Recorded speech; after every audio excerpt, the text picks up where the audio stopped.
It's not a normal demand, and these are very special cargoes. So you also see bottlenecks on the roads. Our main ports, they are located in the southeast of Brazil, which is directly connected with mountains.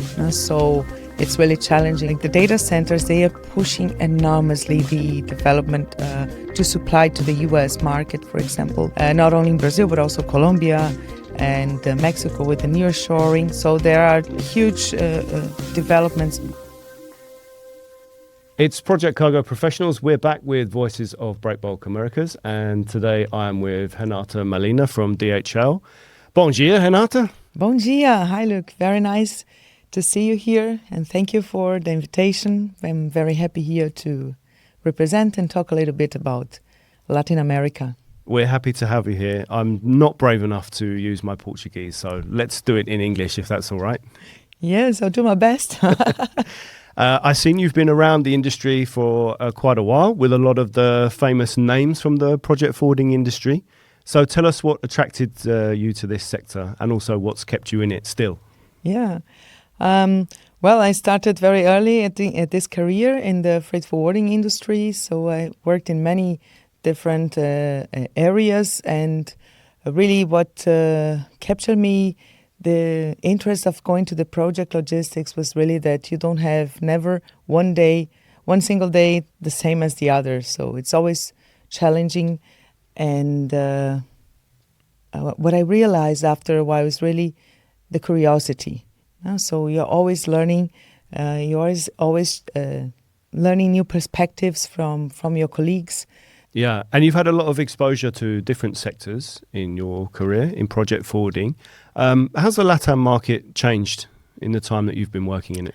Yeah, I mean, like 20 years ago when I started my career in project logistics, we have seen a lot of Latin America was very oriented with oil and gas and huge capital projects with oversized cargo. But nowadays, with the industry expansion in the several countries, you have also industries expanding. You have equipment being sent all over the places. So the market is also more mature to handle this. Of course, we have the bottlenecks and port infrastructure issues, which is always an ongoing story in Latin America. But we see this more mature now in general in several industry segments. And your title is Regional Director for the New Energy Sector for LATAM. What does new energy mean inside DHL? Okay.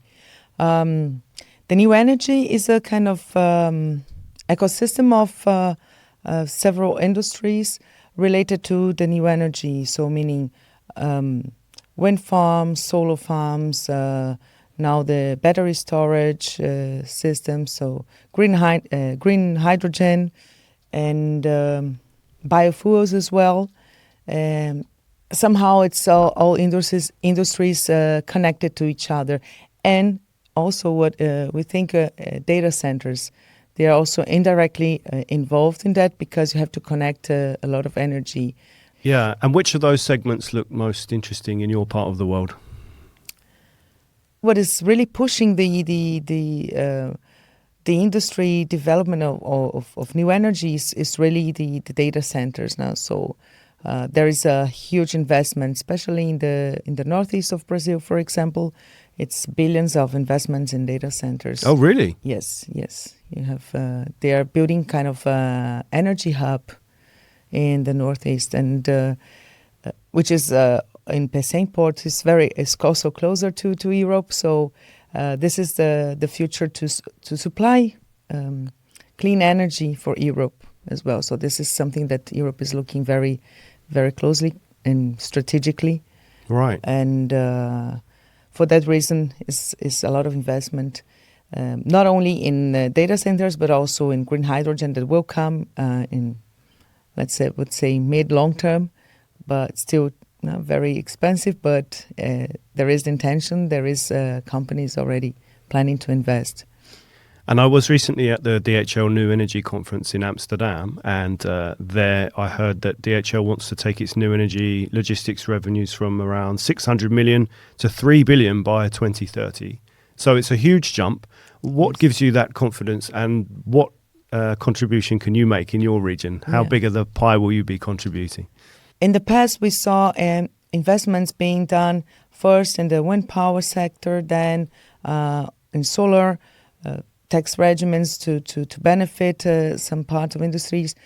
But nowadays, with the data centers investments, it's a kind of combination that all these sectors must be developed at the same time. So you will see new facilities of wind and solar combining the energy to support this infrastructure. So same as in Chile. Chile is very, very well developed with the battery storage. So it's the country that is most developed in the region for that.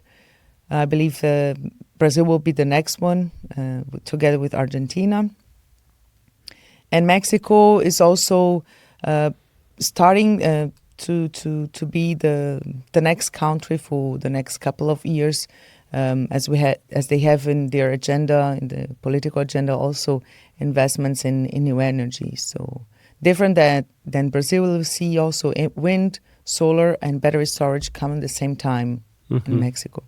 And I was talking to your colleagues in Amsterdam because it used to be that some people in the industry were quite proud of the fact that they only handle project cargo. They're the heavy lift specialists.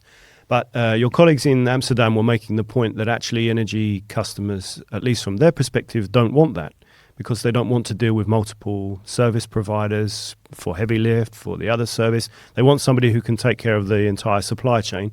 Is that what you're seeing in your region too? Oh, definitely. It is very challenging.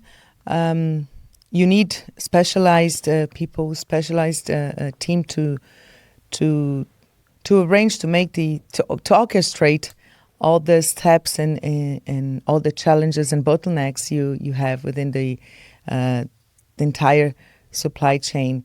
And for a huge project investment, you have not only oversized cargo, but you also have smaller pieces. You may have air freight, you may have ocean freight, container cargo, which is still very important, and you have to see to match with the building plant and with the schedule. So when we bring this team together with engineering and combine with the plant managers, we combine the knowledge and perspective of different approaches, and it brings a successful result to the project, mitigating risks. And something else I asked your colleagues, DHL is obviously investing a lot in reducing its own emissions. But are the customers prepared to pay more for a more sustainable shipping solution? How does that look in LATAM? Yes, it's a very interesting question. Some customers really have this intention and are looking after that. Different than other regions, Brazil is, and as well as the whole region of Latin America, it's already, let's say, a clean energy producer. So only Brazil have like 70% of the energy is based on clean energy, especially in hydropower plants. So when we talk in clean energy, it's also hydropower plants. We have also LNG plants being constructed at this moment in Brazil, 3 or 4. So there is also combination with biogas fuels and new fuels, really to support the traffic in the country. So customers ask for trucking services, so green trucking services, CO emissions. So we have to change. So there are companies really willing to pay this support now for the carbon credits. And you mentioned BESS. We were at Breakbulk Europe as well in Rotterdam, and I heard a lot of people talk about BESS projects too. Also that they're getting heavier, that they're getting more complex. Is that what you're seeing? And in which countries is that looking most promising for you? It is challenging. So DHL is talking to most BESS suppliers, especially in China. This is our main supplier country, and it is getting really very technical. We have a big challenge also in the main Latin American countries, especially related to the regulation. It is not 100% clear yet. Every supplier has different manuals, how it works. So we have to first understand what are the requirements to then adjust the logistics now to really find the best solution for warehousing, especially warehousing, to then distribute to the job sites. There are kind of bottlenecks in some ports, and how many BESA can we ship per vessel. So these are all technical questions that lead to safety, especially. Yeah, that's what I was going to say. A lot of the shipping lines often don't want to carry it. So how do you get around that? How do you help your customers if the ships don't want it? Yeah, so we work together with the customers also to plan and see what are types of solutions. So we are talking sometimes already with stackable BES units for the ocean freight, for example. So that's vital that the engineering team from the customers are discussing this with our technical engineering team, because then you have the whole picture. It's not just the production, but how you get it to the final destination. And you mentioned China. China's obviously investing a lot in Latin America. Yes. Is that generating project cargo for you? Oh, yes. They're investing in several segments of projects, not only for BES, but also infrastructure projects. So we see very important partner for Latin America. And how important do you think the EU-Mercosur agreement will be? Does that have the potential to increase project cargo activity in the region? Oh, definitely. I think in the middle long term, we will see the benefits of this now, reducing this taxes now. And it's been a long time in discussion, isn't it? Yes. More than 10 years, I think now. Yeah. And I think now we are coming to really see positive agreements also to approach and improve the market and optimize the costs. Yeah. Let's talk a little bit about Brazil specifically. You're based in Sao Paulo? Right. Yeah. Is there a lot of investment going on in infrastructure at the moment in Brazil? Yes. How's the local market? So we see several initiatives from different types of industries. Like the data centers, they are pushing enormously the development to supply to the U.S. market, for example, not only in Brazil, but also Colombia and Mexico with the nearshoring. So there are huge developments on that sense. Also for the mining, we have also USA supporting some programs, because also due to the tariffs and all this protection strategy that USA is utilizing to avoid buying from China. So they are also counting on Latin American countries to supply. So this gives also us the benefit to open our market and really support, be a big supplier for them. And talk a bit about the green hydrogen projects in Brazil, because there was a lot of talk about that a few years ago, but a lot of the projects slowed, didn't they? So yes, they did. It is very challenging because it's still very expensive. No? So as long as we see other alternatives, we will have a lot of discussions, especially related to regulation, water utilization. It's also an important resource. So it's really a big challenge. But we see this energy hub in the Northeast going fast in terms of interest to develop and have the regulation established now. So it's a lot of investment on that. And in terms of manufacturing of heavy goods in Brazil, how does that look at the moment? What's the health of the manufacturing sector in Brazil right now?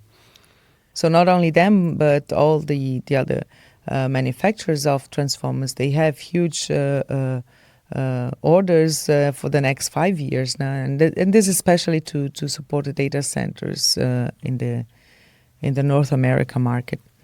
And we see this with very good eyes, that we are able to support, and it brings naturally monthly vessels going in this trade now, in this America's trade.